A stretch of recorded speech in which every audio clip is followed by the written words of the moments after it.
Sekali lagi, meskipun kita kalah di WTO, kalah kita urusan nikel ini kita digugat oleh Uni Eropa, dibawa ke WTO kita kalah. Nggak apa-apa, kalah kita sampaikan ke Menteri banding. Banding biji ekspor biji nikel lawan Uni Eropa. Kita digugat, kita sudah menerapkan itu. Jadi menurut saya jalan aja terus, nggak apa-apa. Dan saya nggak mendukung bahwa pemerintah akan mengambil pilihan jalan banding ya. Itu saya kira kita lakukan terus. Oke, jadi banding memang opsi yang tepat ya? Iya, artinya opsi yang bisa dilakukan. Tapi kalau menurut saya yang baik kita melengkapi proses legal, itu tadi, mencoba untuk menunjukkan bahwa langkah yang dilakukan Indonesia itu memberi manfaat ekonomi, termasuk kepada masyarakat dunia, bukan hanya sekedar untuk Indonesia, tapi kepada dunia. Soal mereka kalah dalam hal karena di Indonesia sudah berdiri pabrik stainless steel akibat hilirisasi biji nikel menjadi produk stainless steel. Kayaknya produk stainless steel Indonesia membanjiri Eropa dan mereka kalah bersaing walaupun mereka menaikkan tarif ekspor ya, tapi tetap bersaing karena mereka kalah.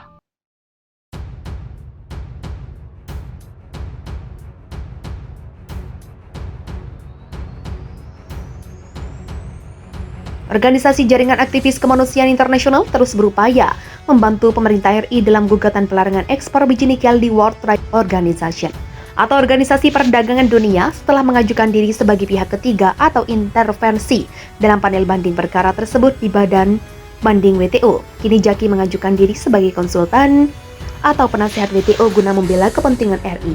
Diketahui Indonesia kalah dalam gugatan Uni Eropa di Badan Penyelesaian Sengketa atau Dispute Settlement Body WTO mengenai kebijakan larangan ekspor biji nikel. Indonesia pun mengambil langkah banding atas putusan tersebut. Posisi kita bukan lagi mengajukan sebagai pihak ketiga, tapi sebagai advisory di para penulis badan banding di situ, kata Koordinator Eksekutif Jaki Yudi Syamshudi Suyuti Rabu 1 Februari.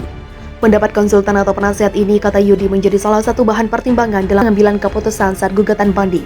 Yudi mengaku telah berkomunikasi dengan pemerintah terkait inisiatif ini.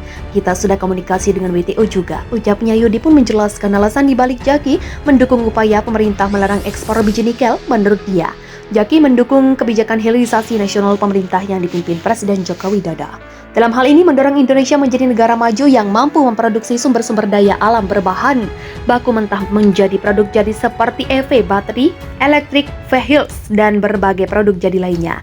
Kata Yudi, tentu ini sesuai dengan prinsip-prinsip dasar dibentuknya WTO pada 1994, di mana tidak terlepas dari kesepakatan GATT, General Agreement on Tariff and Trade, sebagai cikal bakalnya pada 1947 yang menyatakan saling mengakui bahwa hubungan negara-negara di bidang perdagangan dan usaha ekonomi harus dilakukan dengan maksud untuk meningkatkan taraf hidup, memastikan pekerjaan penuh dan volume pendapatan real yang besar dan terus tumbuh, serta permintaan efektif mengembangkan penggunaan penuh sumber daya negara. Papar Yudi menambahkan, dalam prinsip-prinsip dasar tersebut lanjutnya terdapat sebuah nilai kehidupan yang paling mendasar untuk dicapai setiap bangsa, negara dan umat manusia di dunia ini.